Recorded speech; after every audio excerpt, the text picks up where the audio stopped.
Hello friends, मैं कपिल तोमर स्वागत करता हूं आपका मिशन मोड चैनल में। हम बढ़ते हैं अपने यूपी कांस्टेबल की हिंदी की क्लास में।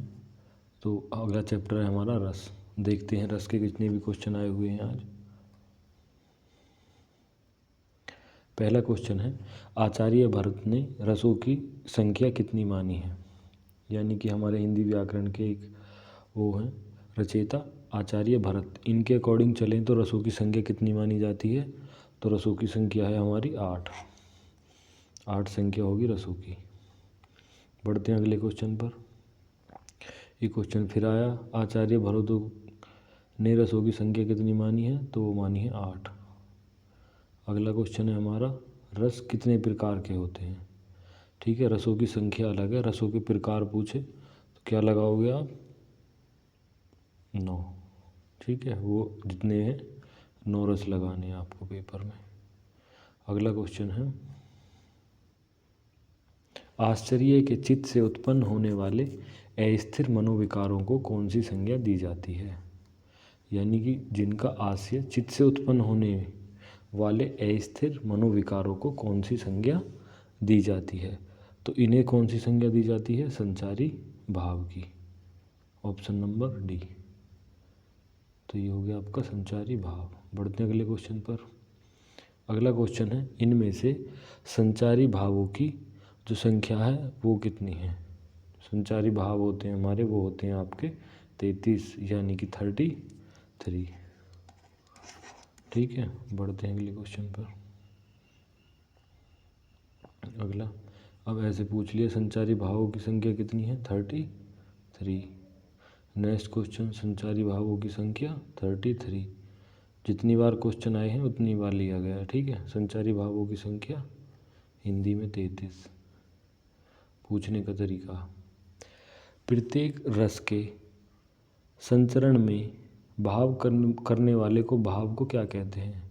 प्रत्येक रस में जो संचरण करने वाला भाव है उसे क्या कहते हैं। प्रत्येक रस के संचरण में करता है उसे कहते हैं संचारी भाव। बढ़ते हैं अगले क्वेश्चन पर। रसों में अवयवों की संख्या कितनी है। जो हमारे रस में अवयव होते हैं उनकी संख्या कितनी है हमारी, 4। कौन कौन से, एक तो पहला स्थायी हो गया, विभाव, अनुभाव और संचारी। ठीक है, 4 प्रकार के होते हैं। बढ़ते हैं अगले क्वेश्चन पर। रस के कितने अवयव हैं। तो रस के कितने अवयव हो गए, 4। बढ़ते हैं अगले क्वेश्चन पर। निम्नलिखित में से उद्दीपन का कार्य कौन करता है। यानी कि उद्दीपन का कार्य कौन करता है, प्रेम पात्र की मधुर वाणी। उद्दीपन का कार्य कौन करता है, प्रेम पात्र की मधुर वाणी। अगला क्वेश्चन है, आलंबन तथा उद्दीपन के द्वारा आशय से हृदय में स्थायी भाव जागृत या उद्दीपित होने के आशय से जो चेष्टा होती है उसे क्या संज्ञा दी जाती है। आलंबन यानी कि देर से।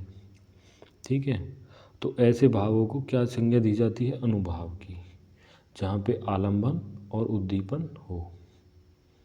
बढ़ते हैं अगले क्वेश्चन पर। रसोत्पत्ति के आशय की चेष्टा को क्या कही जाती है। रसोत्पत्ति की जो चेष्टाएं होती हैं उन्हें क्या कहते हैं, उन्हें कहते हैं अनुभाव। बढ़ते हैं अगले क्वेश्चन पर। अगला है, सात्विक अनुभाव कितने प्रकार के होते हैं। जो सात्विक अनुभाव होते हैं वो अपना आप में कौन से प्रकार के होते हैं, 8 प्रकार के। सात्विक अनुभाव कितने प्रकार के होते हैं, 8। अगला, स्थायी भावों के उद्बोधन के कारण को क्या कहते हैं। स्थायी भाव के जो उद्बोधन है उनके कारण को क्या कहते हैं। तो इन्हें क्या कहते हैं, विभाव। एक एक करके चारों की डेफिनेशन होगी। ठीक है, लिख सकते हैं आप कॉपी में लिखना चाहें तो। अगला, स्थायी भावों को अनुभूति के योग्य कौन बनाता है। यानी कि स्थायी भावों में ऐसा क्या है जो उन्हें अनुभूति के योग्य बनाता है। तो वो क्या कहलाता है, विभाव। बढ़ते हैं अगले क्वेश्चन पर। अगला, स्थायी भाव की उत्पत्ति के कारण को क्या कहते हैं। जिससे स्थायी भाव की उत्पत्ति होती है उसे क्या कहते हैं, विभाव। ठीक है। अगला, विभाव के 2 प्रकार कौन कौन से हैं। यानी जो विभाव के 2 प्रकार हैं वो कौन कौन से, आलंबन और उद्दीपन। क्या क्या हो जाएगा, आलम्बन और उद्दीपन किसके प्रकार हैं, विभाव के। अगला, हृदय में मूल रूप से विद्यमान रहने वाले भावों की क्या संज्ञा दी जाती है। तो इन्हें कौन सी संज्ञा दी जाती है, स्थायी भाव की। जो हृदय में मूल रूप से विद्यमान होते हैं इन्हें क्या बोलते हैं, स्थायी भाव। रावण ने राम को क्रोध नामक भाव से जगाया। रावण ने राम के क्रोध नामक भाव को जगाया। इसमें कौन सा आलम्बन है, यानी कि आलम्बन कौन है इसमें, रावण। ठीक है, तो आलम्बन कौन है, रावण, जिसके भाग से मुख्य वस्तु कारण होती है। ठीक है, कि राम के क्रोध को किसने जगाया, रावण ने। तो इसमें आलम्बन कौन हो गया, रावण। बढ़ते हैं अगले क्वेश्चन पर। अगला क्वेश्चन है, स्थायी भावों को संख्या कितनी है। तो स्थायी भावों की जो संख्या है वो आपकी कितनी है, 9। ठीक है, भरत मुनि के अकॉर्डिंग पूछें तो उन्होंने भावों की संख्या कितनी मानी है, 8। वैसे 9 है इसमें। स्थायी भावों की संख्याएं मानी गई हैं, तो कितनी मानी गई हैं, 9। बढ़ते हैं अगले क्वेश्चन पर। अगला क्वेश्चन थोड़ा सा ऐसा है, देखो क्या है। ये कह रहा है, गद्यांश के आधार पर प्रश्न के उत्तर दीजिए। जो लाइनें ध्यान से पढ़ लेनी है इनके अकॉर्डिंग उत्तर देना है। रस के मूल भाव को स्थायी भाव कहते हैं। यह चित्त का स्थायी मनोविकार है जो विरोध या अविरोध, प्रतिकूल तथा अनुकूल दोनों प्रकार की परिस्थितियों में आत्मसात कर निरंतर विराजमान रहता है। प्रत्येक रस को पृथक पृथक स्थायी भाव होते हैं। विभाव, अनुभाव, व्यभिचारी भावों से घिरे स्थायी भावों को रसों की दशा प्राप्त करते हैं। तो प्रत्येक रस में कैसे भाव होते हैं, ठीक है। अब बताओ यहाँ पे 24 क्वेश्चन, प्रत्येक रस में जो कैसे भाव होते हैं, प्रत्येक रस में कैसे भाव होते हैं। देखो ये रहा पहला, स्थायी भाव। प्रत्येक रस में कैसे भाव होते हैं, स्थायी। अगला क्वेश्चन 26वां, स्थायी भाव जो है क्या कहलाता है, स्थायी भाव क्या कहलाता है।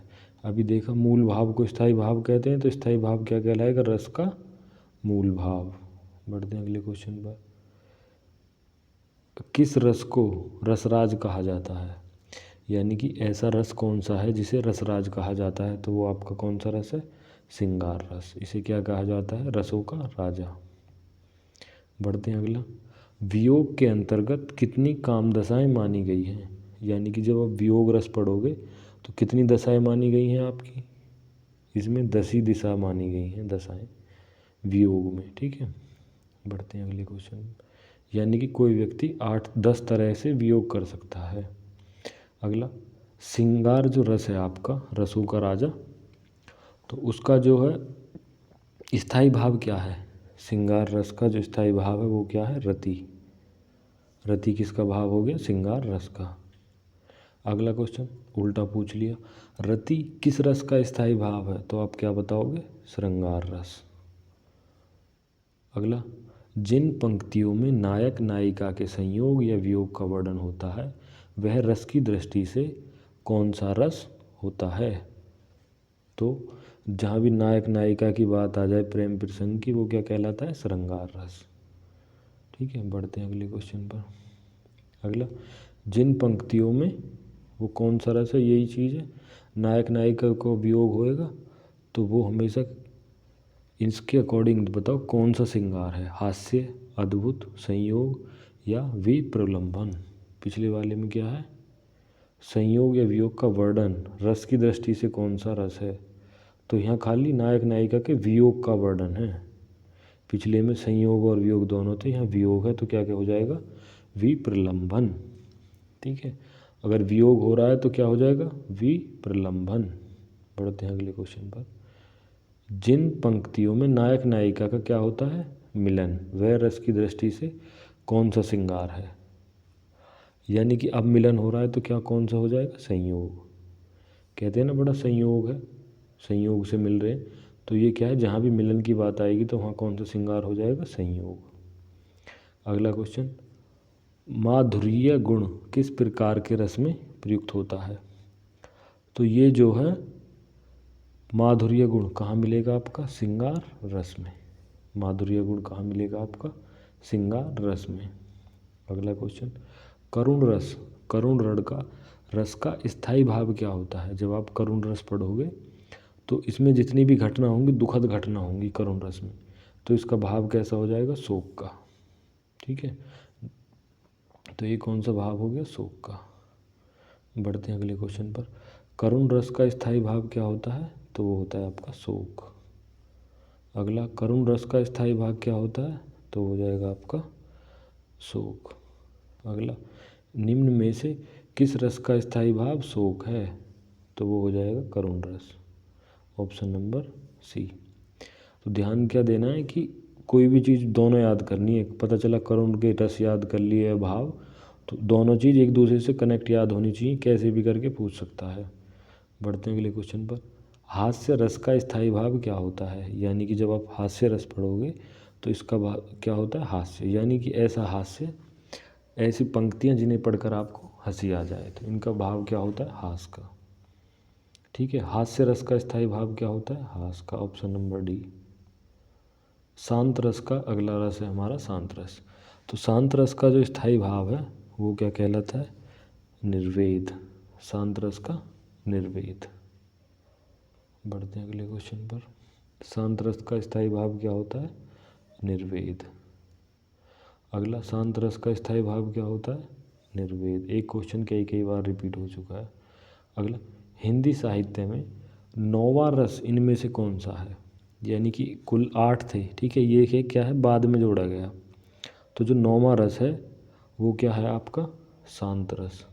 शांत रस का ही भाव क्या हो जाएगा आपका? जब शांत रस का भाव देखोगे तो निर्वेद होता है, अभी पढ़ा था हमने शांत रस का भाव निर्वेद। अगला, जुगुसुप्पा। जुगुसुप्पा किस रस का स्थायी भाव है? यानी कि 44 क्वेश्चन आपका। तो इसका स्थायी भाव क्या है?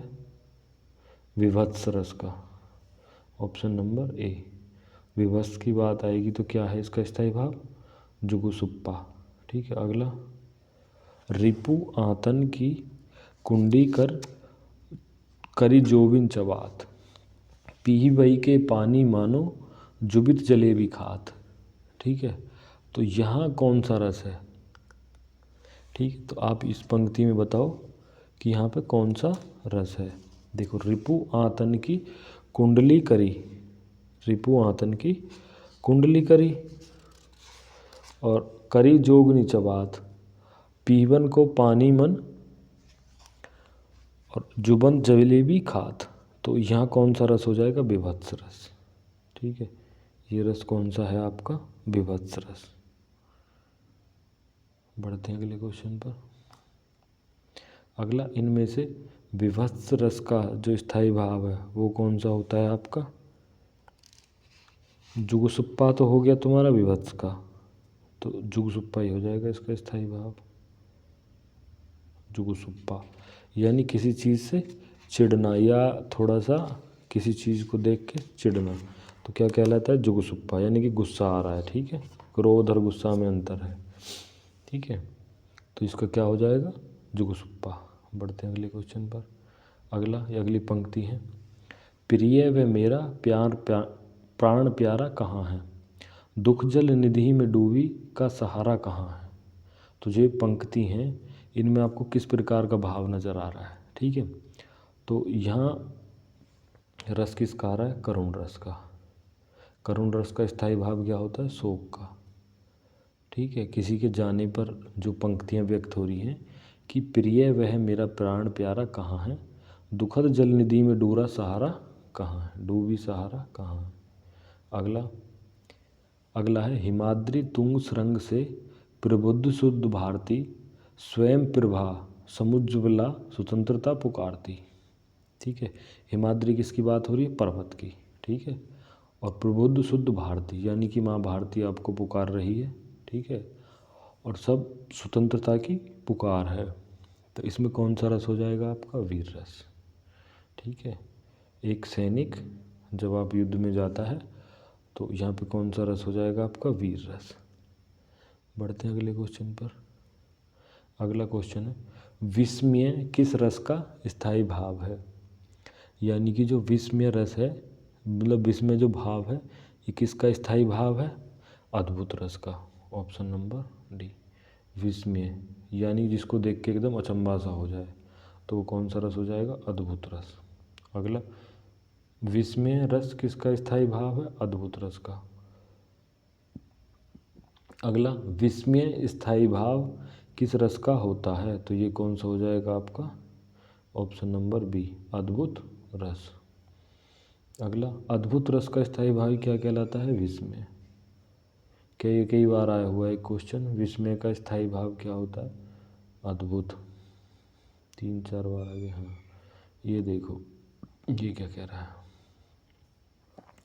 ये कह रहा है, यह देख गगन मुझ में लय है, यह देख गगन मुझ में लय है, यह देख पवन मुझ में लय है, यह देख विलीन झंकार सकल, मुझ में लय है संसार सकल, अमृतत्व फूलता है मुझ में, संसार झूलता है मुझ में।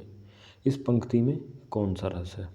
ठीक है, तो एक बार फिर देखो ये लाइन, यह देख गगन मुझ में लय है, यह देख पवन मुझ में लय है, मुझ में विलीन झंकार सकल, मुझ में लय है संकार सकल, अमृतत्व फूलता है मुझ में, संसार झूलता है मुझ में। तो यहाँ कौन सा रस आएगा आपका? अद्भुत रस। ठीक है, इसमें कौन सा रस है आपका? अद्भुत रस। अगला, कबीर की उलट बांसियों में किस प्रकार का रस प्रमुख है? यानी कि कबीर की जो वो है पंक्तियाँ, उलट बांस, उसमें कौन सा रस है? तो उसमें भी कौन सा रस है? अद्भुत रस। उलट बांसियाँ आप पढ़ोगे कबीर की, तो उसमें कौन सा रस है? अद्भुत रस। अगला क्वेश्चन है हमारा, अद्भुत रस के देवता किसे माना जाता है? यानी कि अद्भुत रस पढ़ रहे हैं हम, तो अद्भुत रस के जो देवता हैं हमारे, वो कौन है? गंधर्व। कौन से देवता हो गए हमारे? गंधर्व। इसका स्थायी भाव होता है। और अद्भुत रस के देवता एक और हो सकता है, कभी कभी ब्रह्मा भी होते हैं इसके। ठीक है, ब्रह्मा और गंधर्व किसके हैं देवता? अद्भुत के। इंद्र जो है नहीं इसमें, वो वीर रस के माने जाते हैं। अगला, करुण रस देवता पूछने लगा। चलो देखो, करुण रस, करुण रस के जो देवता कौन है? यानी कि यमराज। ठीक है, करुण रस यानी शोक कब होएगा? जब करुण रस आएगा तो शोक होएगा, तो कौन आ जाएंगे? यमराज। भयानक रस, भयानक रस का स्थायी भाव क्या होता है? यानी कि जब आप भयानक रस पढ़ोगे तो उसमें स्थायी भाव क्या होता है आपका? भय का। बढ़ते हैं अगले क्वेश्चन पर। अगला क्वेश्चन है, जो व्यक्ति वस्तु या परिस्थितियों के स्थायी भावों का उद्दीपन या जागृत करती हैं, उन्हें कौन सी संज्ञा दी जाती है? यानी कि जो व्यक्ति वस्तु या परिस्थितियों के स्थायी भाव का उद्दीपन या जागृत करती हैं, यानी कि जगाना, तो उन्हें क्या कहलाते हैं? विभाव। वो होते हैं विभाव। रौद्र रस, यानी कि रौद्र रस का स्थायी भाव क्या है आपका? क्रोध। यानी कि जब भी आपको क्रोध आएगा तो कौन सा रस है? रौद्र रस। अगला, क्रोध रस का स्थायी भाव क्या है? रौद्र रस। नेक्स्ट क्वेश्चन, रौद्र रस का स्थायी भाव क्या है आपका? क्रोध। नेक्स्ट क्वेश्चन, रौद्र रस का स्थायी भाव क्या हो गया आपका? क्रोध। अगला, उत्साह किस रस का स्थायी भाव होता है? यानी कि जब आप उत्साह रस पढ़ोगे तो इसमें किस प्रकार का भाव होता है? तो इसमें कौन सा होता है? वीर रस का भाव। उत्साह यानी कुछ करने की चेष्टा, तो किसका है? वीर रस। वीर रस में कौन सा भाव होता है? उत्साह का। उत्साह किस रस का स्थायी भाव है? यानी कि जो उत्साह है वो किस रस का है? वीर रस का। बढ़ते हैं अगले क्वेश्चन पर। अगला है, आगे नदियाँ है बड़ी अपार, आगे नदियाँ है बड़ी अपार, तो इसमें कौन सा रस है इन पंक्तियों में? तो इनमें देखोगे क्या? वीर रस का भाव है। यानी कि कवि आपसे कह रहा है कि अभी आपके जीवन में ना नदी बड़ी अपार, यानी कि अभी बहुत सारी कठिनाइयाँ हैं, तो उनको आपको पार करना है। तो कब पार करोगे? जब वीरता दिखाओगे। अगला क्वेश्चन है, इनमें से उज्ज्वल या मधुर रस भी कहते हैं। यानी कि इनमें से किसे उज्ज्वल रस या मधुर रस भी कहते हैं? उज्ज्वल या मधुर रस, तो इनके अकॉर्डिंग देखो ये पढ़ लो। स्वयं का ईश्वर के साथ पति पत्नी का संबंध मानकर किए जाने वाला प्रेम मधुर भक्ति रस कहा जाता है। और जो तुम्हारा ये है भक्ति रस कहा जाता है, मधुर रति भी कहते हैं। अगला, रूपक गोस्वामी के मधुर भक्ति रस के भक्ति का सर्वश्रेष्ठ प्रकार माना जाता है, इसे उज्ज्वल रस और सूची रस, कांता रस, श्रृंगार रस कहते हैं। परीक्षा यूपी कुंजी ने ए बी दोनों को सही माना, लेकिन पूर्व में, अब बाद में कौन से सही हैं? दोनों। तो ये क्वेश्चन कैसा है, कौन से सही है? भक्ति और श्रृंगार, इसमें दोनों ही अकॉर्डिंग क्वेश्चन है, उज्ज्वल रस और मधुर रस में दोनों ही सही हैं। ध्यान से कर लेना, ये भी यही आपका लास्ट क्वेश्चन था। रस को क्या करना है आपके, पहले तो सारे रस लिख लेने 9 के 9, फिर उनके भाव लिख लेने कौन से में कौन सा भाव है।